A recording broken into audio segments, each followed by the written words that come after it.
നവോത്ഥാന മുന്നേറ്റങ്ങൾ നിരവധി നടന്നിട്ടുണ്ടെങ്കിലും നമ്മുടെ സമൂഹത്തിൽ ഇപ്പോഴും ജാതി വിവേചനം പൂർണ്ണമായും തുടച്ചു നീക്കാൻ കഴിഞ്ഞിട്ടില്ല. മാത്രമല്ല, ചില സ്ഥലങ്ങളിലൊക്കെ ചെല്ലുമ്പോൾ ഈ ജാതിയുടെ സ്വാധീനം വളരെ കൂടിയിട്ടുണ്ടോ എന്ന് പോലും നമുക്ക് സംശയം തോന്നും. ഗ്രാമപ്രദേശങ്ങളിലൊക്കെ തന്നെ ഒരു ജാതിരഹിതമായ ഒരു സമുദായം വളർന്നു വരുന്ന സ്ഥലത്തൊക്കെ തന്നെ ആദ്യം ജാതി ചോദിക്കുന്ന പരിപാടി പിന്നെയും തുടങ്ങിയോ, ഇനി ഒരു തിരിച്ചുപോക്ക് നടത്തുകയാണോ എന്നൊക്കെ സംശയം തോന്നുന്നൊരു സാഹചര്യം ചിലയിടങ്ങളിലൊക്കെ തന്നെ ഉണ്ടാകുന്നു. എന്നാൽ ബഹുഭൂരിപക്ഷം ജനങ്ങളും ഈ ഒരു സംഭവം ഒരു തട്ടിലൊന്നുമല്ല ആളുകളെ കാണുന്നത് എന്നുള്ളത് മാത്രമാണ് നമുക്ക് മുന്നോട്ട് പോകാനുള്ള ആശ്വാസം. ഞാൻ സുഭാഷിതത്തിലേക്ക് മടങ്ങി വരികയാണ്. സമൂഹം വലിയ ഘടനകളാൽ കെട്ടിപ്പോക്കിയ ജാതി വ്യവസ്ഥയെ ഒന്നോ രണ്ടോ വാക്യങ്ങൾ കൊണ്ട് ഇല്ലാതാക്കിയ മനുഷ്യനാണ് ശ്രീനാരായണ ഗുരു. മതം ഏതായാലും മനുഷ്യൻ നന്നായാൽ മതി എന്നാണ് അദ്ദേഹം ജനങ്ങളോട് പറഞ്ഞത്. ഗുരുവിൻ്റെ ജീവിതത്തിൽ നടന്നൊരു സംഭവത്തെക്കുറിച്ചാണ് ഞാൻ പറയുന്നത്. 1921 ആണ് വർഷം. അന്ന് വൈക്കത്ത് താഴ്ന്ന ജാതിക്കാർക്ക് വഴി നടക്കണമെന്ന് ആവശ്യപ്പെട്ട ഒരു സത്യഗ്രഹം നടക്കുക, പ്രശസ്തമായ വൈക്കം സത്യഗ്രഹം.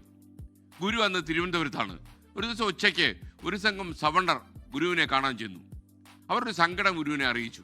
സ്വാമി, ഈ സത്യഗ്രഹം കാരണം സമൂഹം തകരുകയാണ്.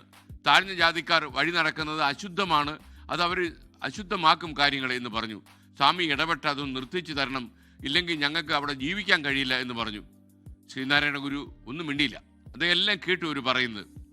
എഴുന്നേറ്റ് അദ്ദേഹം അടുത്തുള്ള ജനാലയ്ക്കരിയിലോട്ട് പോയി നിന്നു.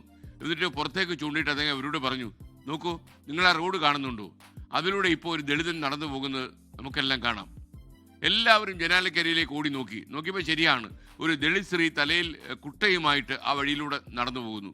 പ്രമാണിമാരൊന്ന് ഞെട്ടി. അതിലൊരാൾ ഗുരുവിനോട് ചോദിച്ചു, സ്വാമി, ഇതെങ്ങനെ സംഭവിച്ചു?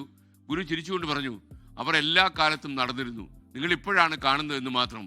വഴിക്ക് ജാതി ഇല്ലടോ. എന്നിട്ട് ഒരു വാചകം കൂടി സ്വാമി ഗുരു അവരോട് പറഞ്ഞു, നിങ്ങൾക്ക് ഭയം ഉണ്ടെങ്കിൽ ഒരു കാര്യം ചെയ്യൂ, നാളെ മുതൽ അവർക്കൊപ്പം നിങ്ങളും ആ വഴിയിലൂടെ നടന്നോളൂ, അപ്പം ഭയം താനേ മാറിക്കോളും.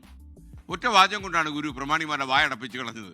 അനാചാരങ്ങളിൽ കെട്ടിപ്പൊക്കിയ ഇത്തരം സാമൂഹിക വ്യവസ്ഥിതികൾ ഗുരുവിനെ പോലുള്ള ആൾക്കാരുടെ ജീവിതത്തിലെ ഒരു വെളിച്ചമായി മാറി. ഗുരു പറഞ്ഞ വാചകങ്ങൾ നമുക്ക് എപ്പോഴും ഓർമ്മിക്കാം.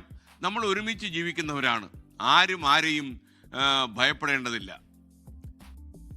അപ്പോൾ ഈ ജാതി വ്യവസ്ഥ കൂടുതൽ സമൂഹത്തിൽ വേര് പിടിക്കാൻ നമ്മൾ അനുവദിക്കരുത്. ശ്രീനാരായണ ഗുരു പറഞ്ഞ സന്ദേശം ലോകത്തിന് മുഴുവൻ വെളിച്ചമാണ്. അപ്പോൾ നമുക്ക് മാത്രം വെളിച്ചമാക്കാതിരിക്കാൻ പാടില്ലല്ലോ.